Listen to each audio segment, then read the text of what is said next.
Good morning, everyone. How we doing? Great. My name is James Mitchell, and today I'm going to be talking to you about the iPhones and ultimately replacing an iPhone 6 battery. How many in here have an iPhone? Okay. So yeah, 4 or 5 people have iPhones. I guess everyone else Androids, or we got a couple of Google Pixel. All right. So. With that, so who in here has the latest, greatest, or the hottest iPhone X or XR? Anyone? No? Okay. Well, of course, with everyone trying to get, always wanting the latest technology, the fastest, greatest, we all strive for that. But in the early days, like an iPhone 4 and still some lower priced phones today, have a sufficient cooling system by themselves, passively cooling. But now there's a growing trend to use some thermal conductive material making contact with the metal frame of the phone that you see many times today that can transfer the heat to the phone shell and dissipate better passively. So believe it or not, as you have your phone in your hand or in your pocket, you're actually means of a heat dissipation for the phone. So as we all know that your computers, they've got the cooling fans. Can anybody tell me where the cooling fan is in an iPhone or any type of phone device? It's passive. All right, great. So someone's paying attention. Yes, he's absolutely right. It is passive. There is no fan or any airflow. They do actually cool themselves with just like your heat sink, where you've got your thermal paste that creates a good contact with your heat sink, and it will help to dissipate that heat. Of course, as we all know, we get a little too much heat in the iPhones or any phone, and you can have a temperature shutdown to where the phone itself will completely shut down to protect the components. Has anyone ever experienced this? A lot of times if you leave your phone in your vehicle during the summer, it will get so hot that it will do the thermal shutdown. Of course, charging the battery is a big source of heat, and so a lot of people will leave their phones inside their car charging during the summer. So that's a lot of heat going to that little phone. But basically, as we were talking about these being passively cooling, the architecture that allows these is the ARM architecture, or the ARM processors, the advanced RISC machines, and they're extensively used in consumer electronics devices such as a smartphone, tablet, multimedia players, and other mobile devices because of their reduced instruction set. They require fewer transistors, which enables the smaller die size in their circuitry, in their integrated circuitry. The ARM processor is a smaller size, reduced complexity, and lower power consumption makes them suitable for increasingly miniaturized devices. And so, like some of the features of a ARM processor is the load and store architecture. They have an orthogonal instruction set, which basically they just have just simply that extremely complicated mathematical infrastructure set. So, and then they mostly it's a single cycle execution, and then with enhanced power saving design. Also, the 64 and 32-bit execution states for computer scalable high performance, and of course their hardware virtualization that they have. So those are some of the features that allow the ARM processor to be able to function in these phones and keep them from overheating. So as we were talking about overheating your iPhone battery, has anyone ever, just as you're charging your phone, or maybe just randomly during the day, you feel your phone getting very hot? So those things, generally it is either an overload or a some sort, whether you've got too many applications running in the background. Sometimes it can be a faulty battery to where you are having those issues. Another thing is keeping your software up to date. Is everyone in here who has the iPhone, do you have the latest iOS? Can anyone tell me what the latest iOS is? 11. Close. So no, it's 12.2 right now is the latest iOS, and that is one of the nice things that it's available for you. You just download it and load that onto your system, and it will help to make everything run smoother, faster, and of course keep the cooling down, because of course it's not having to have function through those bugs or anything that's come up. So updating your software on iOS in the case of iPhones is important to keep your hardware from lagging, freezing, and ultimately producing more heat. Overloading the phone with too many applications running in the background while not in use, and using the phone while charging. How many of you have your phone charging and actually are like using the phone at the same time? Yeah, a lot of people. So of course you're transferring heat by sending in the electrical current from the charge, and then you're using the phone also, so it's increased. So you're just overloading the phone a little bit at that time. You'll a lot of times fill that heat up at that time. So as well as we all know, of course, electricity flows. It generates heat no matter what the frequency of the current. So you just have to be mindful, because if you can see on that picture there, you really don't want this where it's heating up. You see, is that be detrimental to your phone? All right, so in the phone we're going to be working on today, this is a picture of it here, and basically the phone did a shutdown, not due to thermal overheat, but basically because it wasn't receiving the optimal current to actually function. So it shut itself down due to that, and that's why we're going to replace that battery, because it is a bad battery. So who could tell me what type of hard drive cell phones use? Is it HDD or SSD? Ben? SSDs? That would be incorrect. Anyone else? Usually I can type a flag and read So actually, it's neither of the HDD or SSD is in the phones.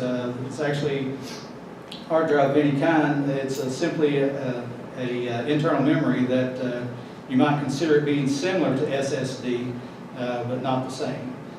So now as we were talking about doing the software, in 2018 Apple revealed its iOS 12, which featured a new automatic update feature. This basically means that the device will download a new firmware update in the background, and when one is available, and then install during the night in order to create little disruption as possible. Does anyone have iOS 12 right now? No? I would strongly suggest that if you have the capability of doing that, to get that. Of course, just like with your auto updates on your computer, where you can have it to update your Microsoft updates, you can do that with the iPhones now with the iOS 12. Of course, anyone with jailbroken phones or anything of that, you're kind of stuck in the past. You can't upgrade anymore, but might be a good reason to undo those. So I've got a few of the older iPhones down here. I've got an iPhone 5, an iPhone 6, and an iPhone SE. You guys can feel free to pass those around. Of course, obviously that 6 is busted and not any good. The other two are still functional and working.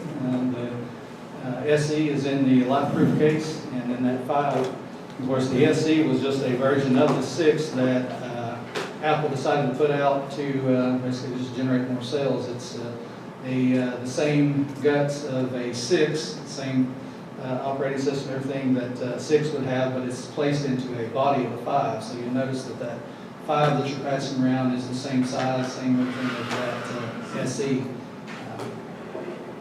So now I'm going to show you guys. I hope that I can project as I'm standing over here a little more. But just want to get in here and show you a little bit on how to do this. So like I said, this is the iPhone 6 that is having the battery issue. And so I ordered the battery. They sent me this nice little battery here. And they actually even send you a nice little toolkit. So if you don't have the tools that you need to take apart an iPhone, they actually send you everything you would need when you order the replacement battery. I actually have this kit that I picked up. See, I got it at Walmart. You can get these pretty much anywhere, Walmart, Best Buy. You can get them at probably Home Depot, Lowe's. But they have a lot of the nice little tools. Sometimes you're going to need that suction cup to be able to pull that screen up. They do have a little adhesive around the edge of the screen. The newer phones actually have that adhesive in there to make them water resistant. But you've got your pry tools, and then this one I just liked it because it had multiple, not just the hex bit that you need to get into your open the iPhone up. You've got your regular screwdriver bit, and then this one here, the little Y000 that you need for working on an iPhone 7. I decided to put in yet another screw type so that maybe it'd make it a little harder for the average Joe to do this type of work. So, put a little light on the subject. You guys see that? Everybody see? So of course there's these 2 little screws in the bottom of your iPhone, and you just want to get in here and take those out. Now of course with anything, as you're taking these apart, taking out, and you want to be careful, keep up with your screws, and if you've done this a few times, you kind of know where your screws go, but first few times doing it, I would always recommend that you would put those off in a set that would allow you to put them back in the exact same place, just with the fact that some of the screws are a little longer than others, some are a little shorter. If you put those back in the wrong place, you can and will most likely terminate the life of that iPhone, because they are not designed to go any deeper than they are. You can see I'm putting on my anti-static little grounding unit here. If you have a static pad, you can just use that and connect into the static pad, so you don't have to do this. But just want to make sure that we don't get off any type of electrical charge current inside the phone to do any damage. All right, open this up. I use this the box of the actual iPhone. So those of you that throw away your iPhone box, here's at least one good use you could have out of it.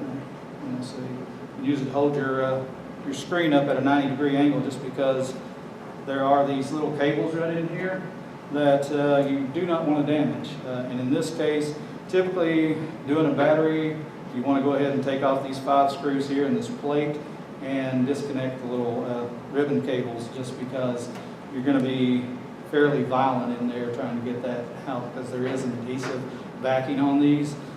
They have gone to like a command type strip that typically is down here that you can pull on, and it just pops it loose like a command strip. But most times that does not work, and you're going to need to put some heat to the back of the phone. One thing when you're doing that, you want to make sure to not overheat, because then you can do damage to your components. But the key thing is going to be getting enough heat to make that glue a little sticky to where it's going to come loose easier.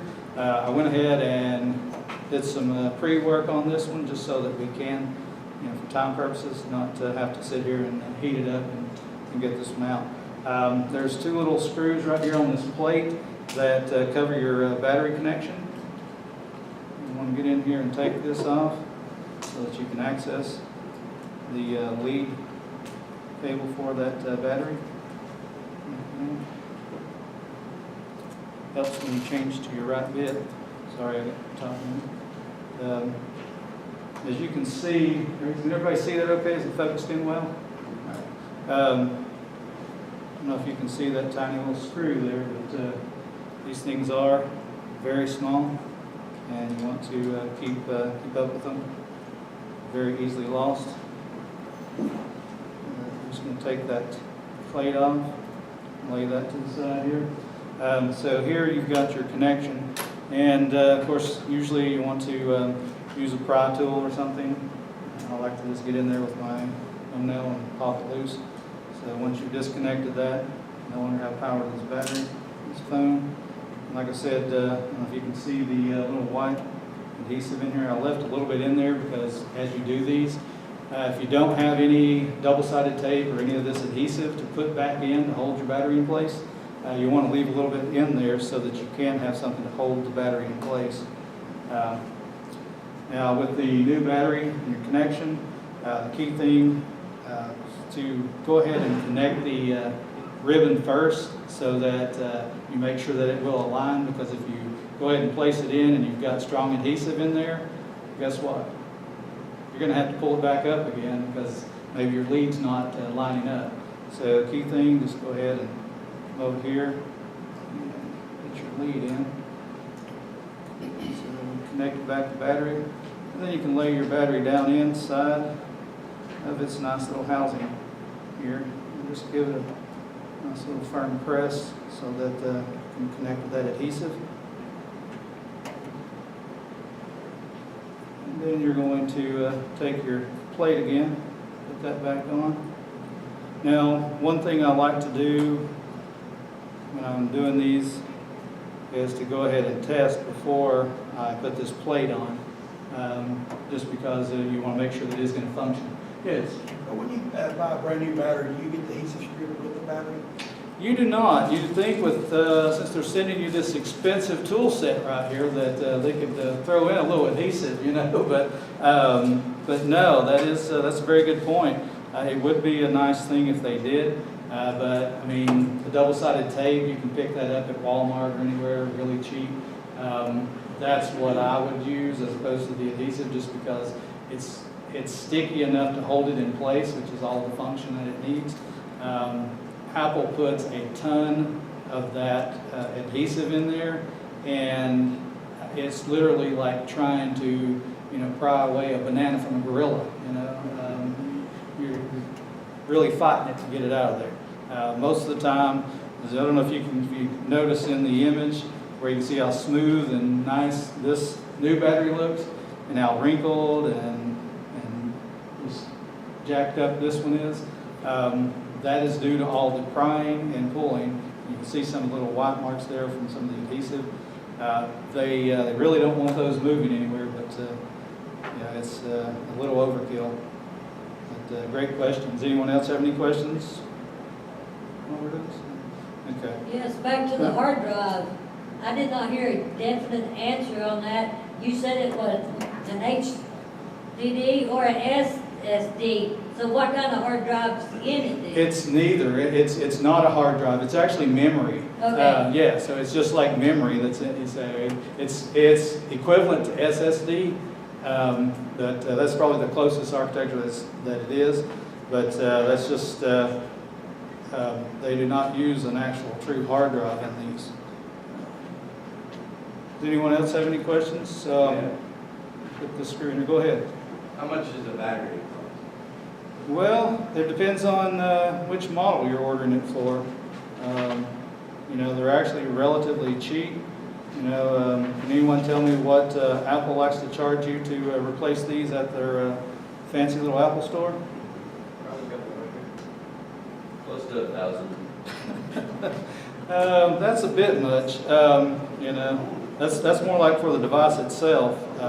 They are very proud of their devices. I do say, and a lot of us do. We've kind of made them like demigods, and we pray to them, and we hope that they don't die during the day. But they actually charge for at the Apple store they'd actually come down after the big controversy. They came down to like doing a battery replacement for like $23. But now it's gone back up, and you're looking at anywhere from $80 to $100 just to do a battery replacement. And does anyone want to take a guess at how much this little battery costs? Ben? $26? Good guess. Anybody else? $5. All right, that's closer. So it was $8 and, I don't know, $8 and some change.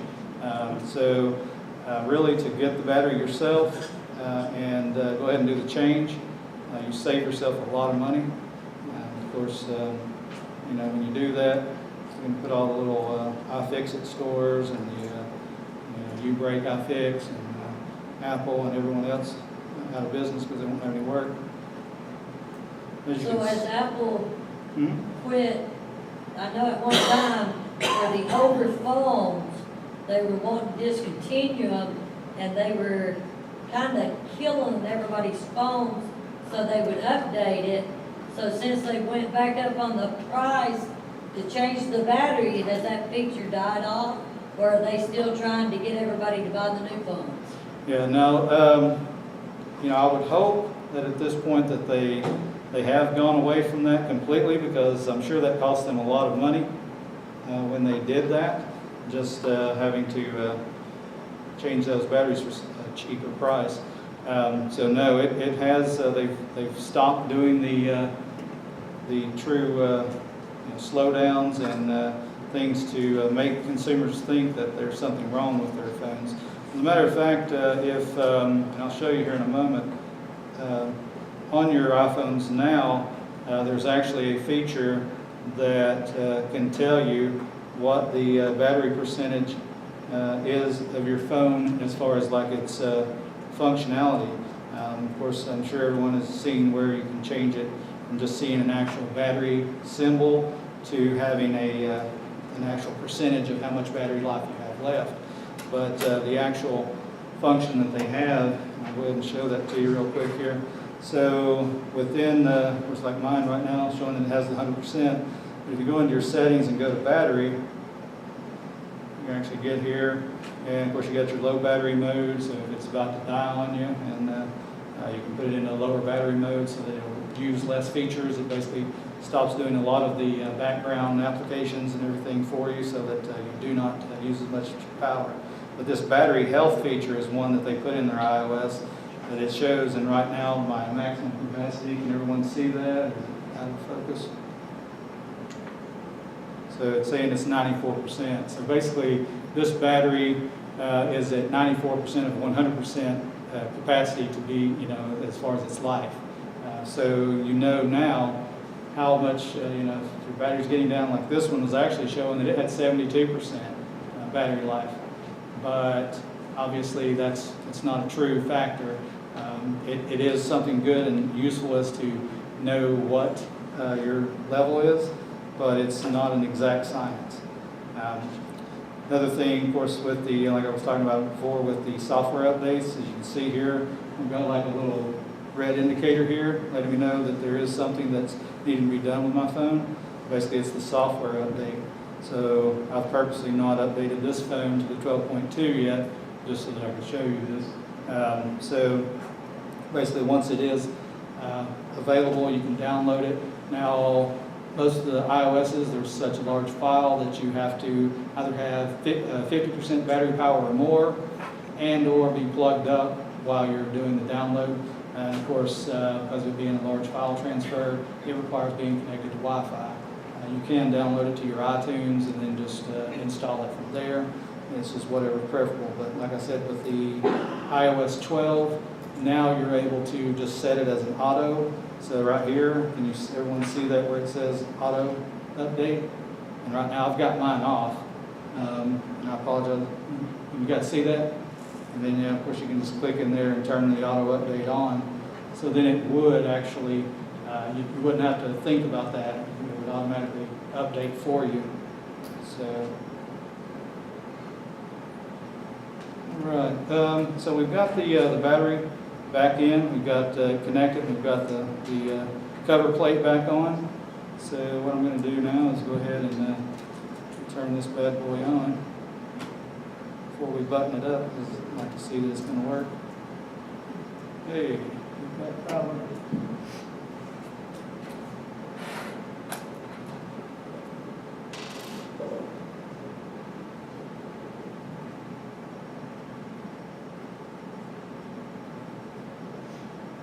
Takes a few minutes for the system to load up, but does anyone have any other questions while this is coming up? Yeah. What iPhone would you prefer someone to buy? What iPhone would I prefer Yeah. for someone to buy? Yeah. What makes the best one? Oh, okay. Well, I was going to say, I don't really care what what someone buys, but now if I was buying myself, honestly, you don't have to have the latest and greatest.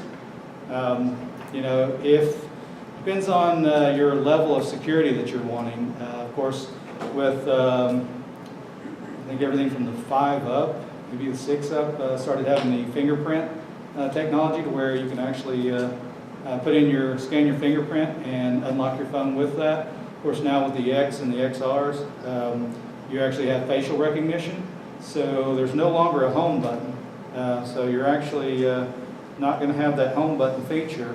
You actually have, you touch to wait, and then, like I said, with the facial recognition, you set that up. And something as simple as if I scanned my face with my glasses on and then took the glasses off and tried to open my phone, it would notice that I don't have those glasses on. It would not open the phone for me. So it just really depends on what kind of security you need and what functions. I mean, if you're just basically looking to talk and text, you can go with any iPhone. But if if you use a lot of data, you do. The later phones are going to have better software, and because like I know that 5 that I passed around, I did the update on it. The latest that it supports is 10.3.3. So if we've got 12.2 now, and that's all it'll support, it just does not have the ability. So what I was doing is getting in here to show you guys, as you can see now, and of course it's going to function on you right now. So basically, with that, this phone should have 100% battery at this point now. But like I said there, Hunter, what I would get would probably be, like I've got the 8 Plus right now, but I don't have it because I wanted the latest and greatest. And just got the phone, and it supports all the functions and features that I need. But that is a great question. Does anyone else have any questions? Yeah. Yes, ma'am.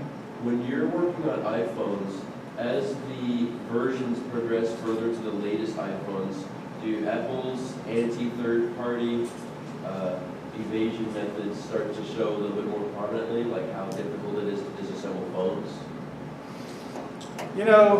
Honestly, from the 6 to the 7, they did get a little more difficult as far as the ribbons and the architecture inside. Instead of having the top ribbons, you have side ribbons on the 7s and the 8s. Now, instead of opening the phone from towards the top, you go to the side, and there are the actual little plates, cover plates and the ribbons that are on the side. It's a little more difficult in that, but the most difficult from a 6 to a 7 is your home button, just because of the fact that it's not really a true home button anymore, and the fact that if you put a non-OEM screen onto a phone, and with that particular 7 or above, the home button is no longer recognized, and there's not a way to use the fingerprint scanner. So with that, they have done some things there to, and then of course now going away from the actual home button, which to me, that's probably more of a blessing than because switching over a home button from one screen to another, especially the 7s and above, it is quite a pain. Great questions, guys. Does anyone else have any questions? No?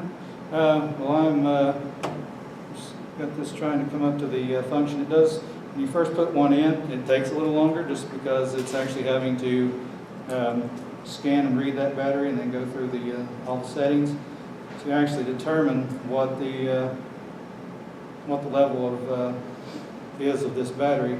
But if no one else has any questions, that concludes my, yes. So the battery that you purchased, is that straight from Apple or is that online through a third party? I actually purchased it online through a third party. I typically, I like to go through eBay. You can get them off Amazon, you can get them pretty much anywhere. The key thing is just making sure whoever you're buying it from, make sure that it is an OEM product. Because if it doesn't state that it's OEM, you're probably getting a third party, maybe a fourth party, or somebody in their basement that's producing these. It's not going to be up to Apple standards. I've actually found out talking with them at the Apple store was they can actually, when they scan the phones, had one that I had to get them to help me with, and when they scan it, the software can actually tell if you do not have an OEM battery, if there's any replacement parts in there. And pretty much any of the Apple techs, when they take apart a phone, they open it up, they know right away, they can tell that someone's been in there working on them. Of course, one of the key components of knowing that, anybody tell me what that might be? It could void your warranty. Well, yeah, it would certainly void your warranty, but no, I'm saying an indicator that would let someone know that the phone has been worked on before, that the phone has been opened and had parts removed, replaced. Any ideas? Or like one time you use seals or something? There you go. So yes, that's, as we talked about in the beginning, I was talking about that adhesive seal that's around. So if that's no longer there, you pretty much know that at that point it has been opened before and worked on. But a lot of times inside, if you've got scarring or any types of damage that these little screws have got, the heads, you can see that. So, well, if you've got good eyes, you can see it. But so they do see that, and they will, of course, let you know that they can't work on that phone anymore. If you've had any kind of replacement parts that are non-Apple certified, they will refuse to work on the phone. All right, well, does anyone else have any other questions? If not, good. So the Apple iPhone recognition for the face, you said that if you took your glasses off, it would not recognize you. So if I was ganged up on and people started beating me up, particularly in the facial area, you think it would be hard for me to unlock my phone and call 911? Yeah, it'd be pretty much impossible. Yeah, because it would not recognize you. So yeah. So note to self, and don't get beat down. You need 911 with your phone locked. If you notice you're going to get beat down, unlock your phone first. Anyone else have any questions? All right, well, if no one has any other questions, that concludes my presentation. Thank you.